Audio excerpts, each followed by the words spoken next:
英語聞き流しリスニング、英語テキストと MP3 音声ダウンロードは、ホームページからご利用いただけます。88thpp.com、88thpp.com。 Chapter 5: The Rescue of the Tin Woodman. When Dorothy awoke, the sun was shining through the trees and Toto had long been out chasing birds around him and squirrels. She sat up and looked around her. There was the Scarecrow, still standing patiently in his corner, waiting for her. "We must go and search for water," she said to him. "Why do you want water?" he asked. "To wash my face clean after the dust of the road, and to drink, so the dry bread will not stick in my throat." "It must be inconvenient to be made of flesh," said the Scarecrow thoughtfully, "for you must sleep and eat and drink. However, you have brains, and it is worth a lot of bother to be able to think properly." They left the cottage and walked through the trees until they found a little spring of clear water, where Dorothy drank and bathed and ate her breakfast. She saw there was not much bread left in the basket, and the girl was thankful the Scarecrow did not have to eat anything, for there was scarcely enough for herself and Toto for the day. When she had finished her meal, and was about to go back to the road of yellow brick, she was startled to hear a deep groan nearby. "What was that?" she asked timidly. "I cannot imagine," replied the Scarecrow, "but we can go and see." Just then another groan reached their ears, and the sound seemed to come from behind them. They turned and walked through the forest a few steps, when Dorothy discovered something shining in a ray of sunshine that fell between the trees. She ran to the place and then stopped short, with a little cry of surprise. One of the big trees had been partly chopped through, and standing beside it, with an uplifted axe in his hands, was a man made entirely of tin. His head and arms and legs were jointed upon his body, but he stood perfectly motionless, as if he could not stir at all. Dorothy looked at him in amazement, and so did the Scarecrow, while Toto barked sharply and made a snap at the tin legs, which hurt his teeth. "Did you groan?" asked Dorothy. "Yes," answered the Tin Man, "I did. I've been groaning for more than a year, and no one has ever heard me before or come to help me." "What can I do for you?" she inquired softly, for she was moved by the sad voice in which the man spoke. "Get an oil can and oil my joints," he answered. "They are rusted so badly that I cannot move them at all. If I am well oiled, I shall soon be all right again. You will find an oil can on a shelf in my cottage."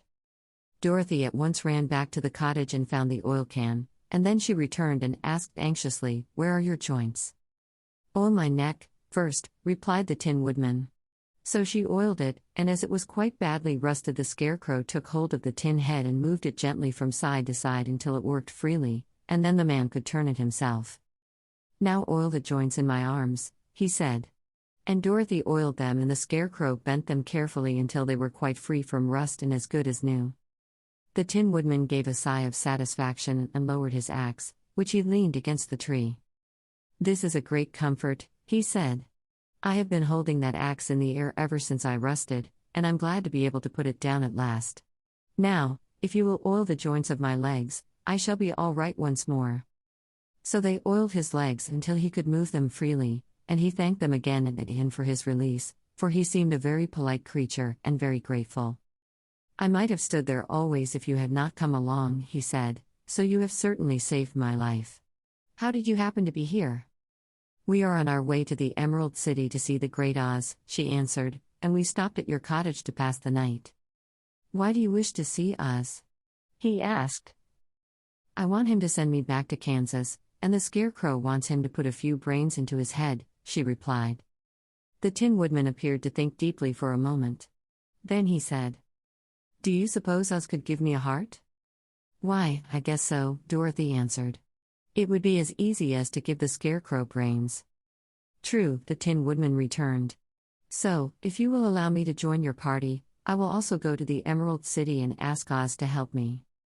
"Come along," said the Scarecrow heartily, and Dorothy added that she would be pleased to have his company. So the Tin Woodman shouldered his axe and they all passed through the forest until they came to the road that was paved with yellow brick. The Tin Woodman had asked Dorothy to put the oil can in her basket. "For," he said, "if I should get caught in the rain and rust again, I would need the oil can badly." It was a bit of good luck to have their new comrade join the party, for soon after they had begun their journey again they came to a place where the trees and branches grew so thick over the road that the travelers could not pass. But the Tin Woodman set to work with his axe and chopped so well that soon he cleared a passage for the entire party. Dorothy was thinking so earnestly as they walked along that she did not notice when the Scarecrow stumbled into a hole and rolled over to the side of the road.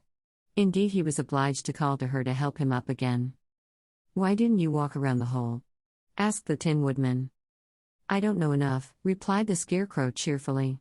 "My head is stuffed with straw, you know, and that is why I am going to Oz to ask him for some brains." "Oh, I see," said the Tin Woodman. "But, after all, brains are not the best things in the world." "Have you any?" inquired the Scarecrow. "No, my head is quite empty," answered the Woodman.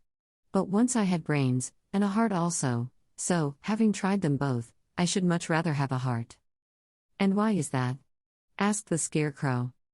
"I will tell you my story, and then you will know." So, while they were walking through the forest, the Tin Woodman told the following story. "I was born the son of a woodman who chopped down trees in the forest and sold the wood for a living. When I grew up, I too became a woodchopper, and after my father died I took care of my old mother as long as she lived.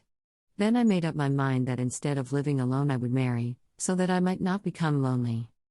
There was one of the Munchkin girls who was so beautiful that I soon grew to love her with all my heart. She, on her part, promised to marry me as soon as I could earn enough money to build a better house for her, so I set to work harder than ever. But the girl lived with an old woman who did not want her to marry anyone, for she was so lazy she wished the girl to remain with her and do the cooking and the housework. So the old woman went to the Wicked Witch of the East, and promised her 2 sheep and a cow if she would prevent the marriage. Thereupon the Wicked Witch enchanted my axe, and when I was chopping away at my best one day, for I was anxious to get the new house and my wife as soon as possible, the axe slipped all at once and cut off my left leg. This at first seemed a great misfortune, for I knew a one-legged man could not do very well as a woodchopper. So I went to a tinsmith and had him make me a new leg out of tin. The leg worked very well, once I was used to it. But my action angered the Wicked Witch of the East, for she had promised the old woman I should not marry the pretty Munchkin girl. When I began chopping again, my axe slipped and cut off my right leg. Again I went to the tinsmith, and again he made me a leg out of tin. After this the enchanted axe cut off my arms, one after the other, but, nothing daunted, I had them replaced with tin ones.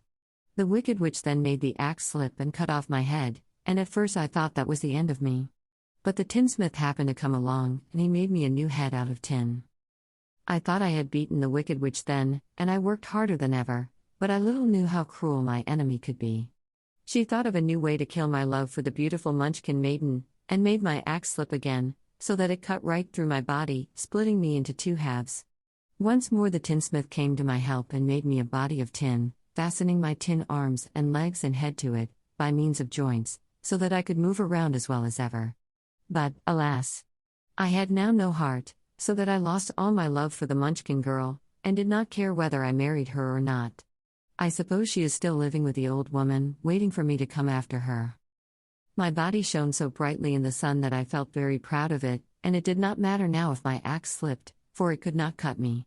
There was only one danger, that my joints would rust, but I kept an oil can in my cottage and took care to oil myself whenever I needed it. However, there came a day when I forgot to do this, and, being caught in a rainstorm, before I thought of the danger my joints had rusted, and I was left to stand in the woods until you came to help me. It was a terrible thing to undergo, but during the year I stood there I had time to think that the greatest loss I had known was the loss of my heart. While I was in love I was the happiest man on earth, but no one can love who has not a heart, and so I am resolved to ask Oz to give me one. If he does, I will go back to the Munchkin maiden and marry her. Both Dorothy and the Scarecrow had been greatly interested in the story of the Tin Woodman, and now they knew why he was so anxious to get a new heart. "All the same," said the Scarecrow, "I shall ask for brains instead of a heart, for a fool would not know what to do with a heart if he had one." "I shall take the heart," returned the Tin Woodman, "for brains do not make one happy, and happiness is the best thing in the world." Dorothy did not say anything, for she was puzzled to know which of her 2 friends was right, and she decided if she could only get back to Kansas and Aunt Em, it did not matter so much whether the Woodman had no brains and the Scarecrow no heart, or each got what he wanted. What worried her most was that the bread was nearly gone, and another meal for herself and Toto would empty the basket. To be sure, neither the woodman nor the scarecrow ever ate anything, but she was not made of tin nor straw, and could not live unless she was fed.